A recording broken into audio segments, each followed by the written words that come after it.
What are we talking about? The church? The site there at Mount Shepherd or Shepherd's Mount. That it's owned by it was owned by the High Point District and Methodist Church. Okay. And there's still, it's a big camping area.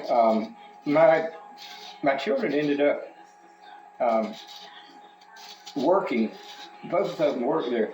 John, of course, ended up working in the kitchen. You know how much he loves to cook. He worked for Gene Butler in the kitchen there at the summer camps. Yeah. She'd have loved to kept Lee in the kitchen, but the director at that time kept Lee working all the heavy stuff. Gotcha. And he did lifeguarding. And we even had a program with the campers going from RCC. My students would go up there, and with thinking about, we had a kiln site that old. They worked with the kids making pottery. That was a part of the camp at that time. So the guy you were talking about, Meyer, is he the one that started the site, or did he come in later? The site goes back to, it's always hard to say, but roughly 1775. Okay. Sometime in that period of time. And nobody... Which is why they did it on the bicentennial. Yeah, and the funny thing was... Looked at it. Back, they had a caretaker before they had a camp director. And the caretaker's children... Yeah, this is, the time... I come back to Randolph County in 74. Because Betty Jo and I had a job teaching there at Farnham. Right. So I get to know a lot of these kids out that way. I had kids that would go down into the gold mines, and kids that set one of the two remaining covered bridges at that time on fire. Oh, nice. And yeah, that was a sweet thing. I hate that. That did. Brainiacs, when you put heart pine and you build a fire in the middle of the bridge. Yeah, that. Heart pine, it doesn't take long for it to burn. Yeah. Well, they found out that. They proved that theory. So those kids decided to do some mischief in the kiln. They weren't doing mischief. They were just being kids. But these kids, we had some kids there, 2 boys, that parents with caretakers out of the camp there at Mount Shepherd. Well, they brought in some pieces for the almonds to see. They said, we found some Indian pottery out there. And of course, Dorothy, it didn't matter what kind of pottery. She was always interested in it. Well, she realized that this pottery had lead glaze on it, and it was very early. It wasn't Indian. So the first group that came in of archaeologists were from England, from Stoke-on-Trent, and they did, how the English will do, they'll go in there and dig, what do we call it? Tunnels. I mean, not tunnels, but they'll go, instead of, as you would probably set up, your squares and things. Right. They just would go on a long trench. A trench, okay. Yeah. So they didn't do squares? Not that group from Stoke-on-Trent. Now, that was the first dig, though. Right. Okay, that was just the first one.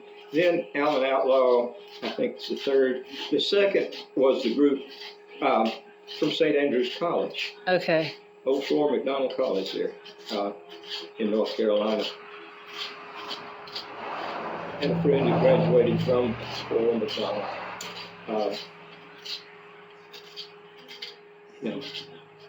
Our hero, Charles Edward Stewart, the great pretender there.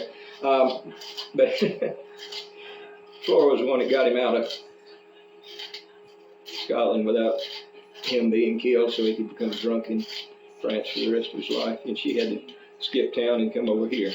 But that was a great group of archaeologists from that school. Gotcha. And they came here, and that was the second dig.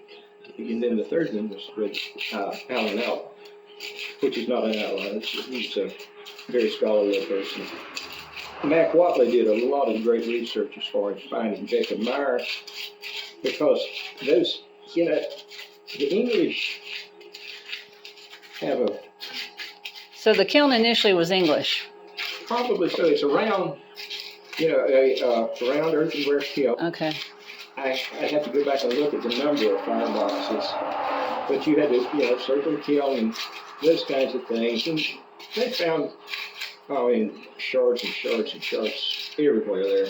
Right. Again, so it was a very prolific kiln, and if you look at some of the early earthenware, a giveaway for it around here for identification, that clay has a lot of mica.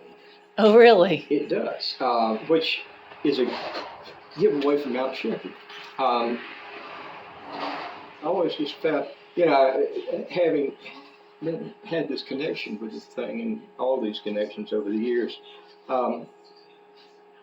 it's been very interesting to see. And Mac did some really great work finding, mire.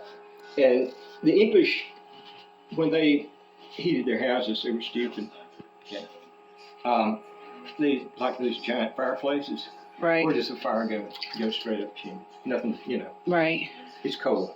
I remember my grandmother's house, 1822 brick, straight up the chimney.